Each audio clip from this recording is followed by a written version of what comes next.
और चलिए छत्तीसगढ़ का रुख करते हैं तो बता दें कि प्रथम चरण के लिए वोटिंग लगातार जारी है। बस्तर लोकसभा सीट पर आज वोटिंग हो रही है। शहरी क्षेत्रों में ये समय सुबह 7 बजे से शाम 5 बजे तक रहेगा।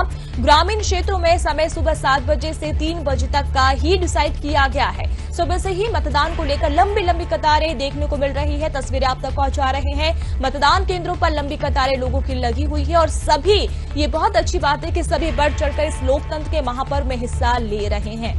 तो जो आपको बता दें कि जो ग्रामीण इलाका है वहां का जो समय है वो सिर्फ 3 बजे तक का है, सुबह 7 बजे से 3 बजे तक का। लेकिन जो शहरी क्षेत्र है इस लोकसभा सीट का, वहां का जो समय है वो 5 बजे तक का डिसाइड किया गया है और लोग अपने घरों से निकल रहे हैं, पोलिंग बूथों पर पहुंच रहे हैं।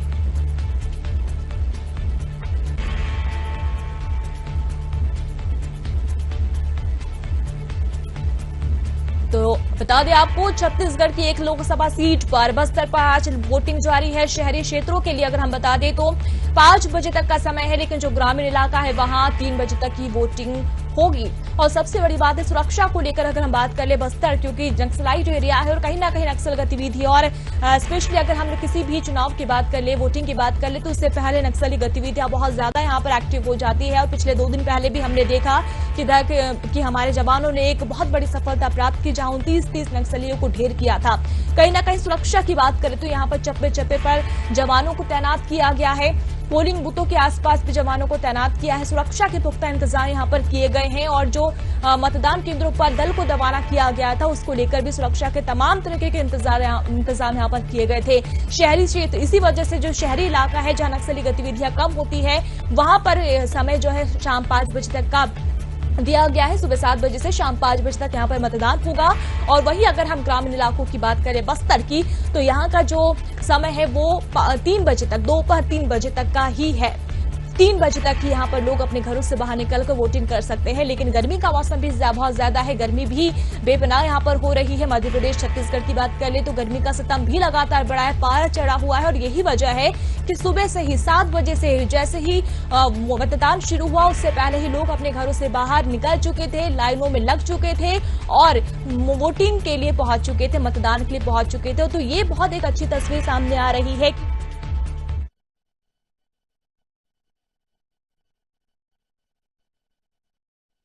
लोकसभा बीजेपी से बस्तर के प्रत्याशी हैं और वो देखें अपने सपरिवार किस तरह से, मैंने कई बार इनका इंटरव्यू किया है और मैंने बताया है हमेशा कि इनकी जो सादगी है उसकी मिसाल देने वाली बात है। देखें कितना लंबा भीड़ है और उस भीड़ में ये बिल्कुल सादगी से आकर के जो है लाइन में लगे हैं और अपने मत का प्रयोग करेंगे। कैसा माहौल लग रहा है? देखिए, लोकतंत्र का महापर्व है और इसको अब समझने लगे लोग और भारी उत्साह है। और आप देखेंगे लंबा लंबा लाइन, तो इससे स्पष्ट है कि मतदाताओं में भारी उत्साह है। और क्योंकि अपना मताधिकार का प्रयोग करके हमारे भारत को 2047 विकसित राष्ट्र बनाना, बस्तर के विकास को आगे बढ़ाना, ये अपना जवाबदारी बखूबी समझने लगे और ईमानदारी के साथ वो अपना मतदान करने के लिए लाइन से लग के मतदान कर रहे हैं। और मुझे ये भी लगता है कि मुझे भारी बहुमत से यहाँ चुनाव जिता के बस्तर से भेजेंगे और बस्तर की सेवा करने का मौका देंगे।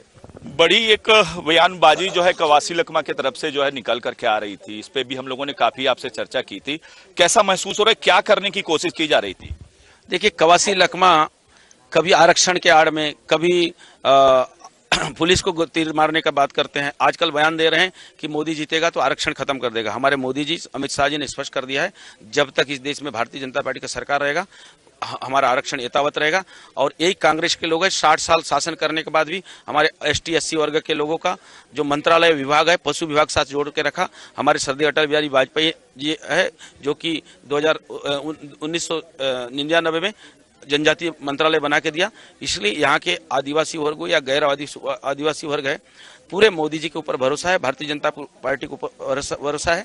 इसीलिए मतदान भी भारतीय जनता पार्टी के पक्ष में करेंगे। इससे पहले जब विधानसभा के चुनाव हुए थे तो शुरुआती दौर में 20 सीटों पे चुनाव हुए, तो उस समय ही एक गजब सा माहौल प्रदेश में दिख रहा था। अभी 102 सीटों पे जो है चुनाव हो रहे हैं, आज क्या माहौल दिख रहा है आपको? जी, ठीक उसी प्रकार आपको परिणाम देखने को मिलेगा जिस प्रकार से विधानसभा में चुनाव देखने को मिला। और हमारे राजनीतिक पंडितों का भी फेल हो गए थे।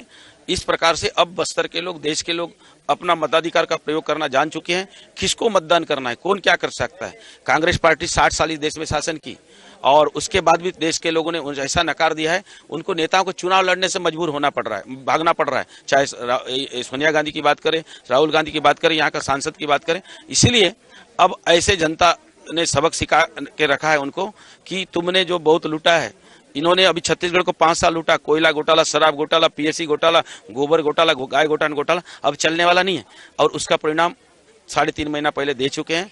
अब इस चुनाव में कांग्रेस मुक्त भारत होगा। हमारे श्रद्धेय अटल बिहारी वाजपेयी का सपना था, बस्तर से भी मुक्त होगा। तो देखें किस तरह से बड़ी सादगी का परिचय देते हुए महेश कश्यप जी, और मैं जैसा कि आपको दिखा पा रहा हूँ बहुत भीड़ है, लोगों में बड़ा उत्साह है अपने मत का प्रयोग करने के लिए। सभी का प्रयास भी रहता है कि किस तरह से जो है ज्यादा से ज्यादा मत जो है लोग दें। और देखें ये जो कल्चा का प्राथमिक स्वास्थ्य शाला है यहाँ पे और बड़ी भीड़ लगी हुई है। और मैंने जैसा कि आपको दिखाया भी कि किस तरह से महेश कश्यप जी अपने सादगी का परिचय देते हुए अपने परिवार के साथ में लाइन में लगे हैं और अपने मत का प्रयोग कर रहे हैं। उन्हें विश्वास है कि जनता जनार्दन बिल्कुल ही उनको विजयी बनाएगी। बहरहाल ये सब देखने वाली चीजें रहेंगी, जब नतीजे आएंगे तो परिणाम निकलेगा। जनता ही जनार्दन है, सभी जानते हैं। साधना न्यूज के लिए मैं अर्जुन पांडे, कल्चा। महेश कश्यप को आप सुन रहे थे, अपने परिजनों के साथ पोलिंग बूथ पर पहुंचे और मतदान किया। एक और यहां पर महेश कश्यप बीजेपी की ओर से है, कहीं ना कहीं अपनी जीत को लेकर आश्वस्त नजर आ रहे हैं। तो वहीं अगर हम बात कर ले कांग्रेस की, कवासी लखमा यहां पर सामने है कांग्रेस की ओर से। हालांकि पिछले कुछ दिनों पहले हमने देखा कि कवासी लखमा को लेकर कई तरह की बातें कही गई, कहीं ना कहीं उनके ऐसे बयान सामने आए कि उनको पर FIR तक हुई है, कंप्लेन तक उनकी हुई है, चुनाव आयोग तक ने एक्शन लिया है। लेकिन महेश कश्यप पहली बार लोकसभा चुनाव के लिए खड़े हुए हैं और कहीं ना कहीं जो माहौल है वो भाजपा के पक्ष में यहाँ पर नजर आ रहा है। लेकिन देखने वाली बात ये होगी कि क्या कुछ जनता ने यहाँ डिसाइड किया है, वो नतीजे हमारे सामने 4 जुलाई को होंगे।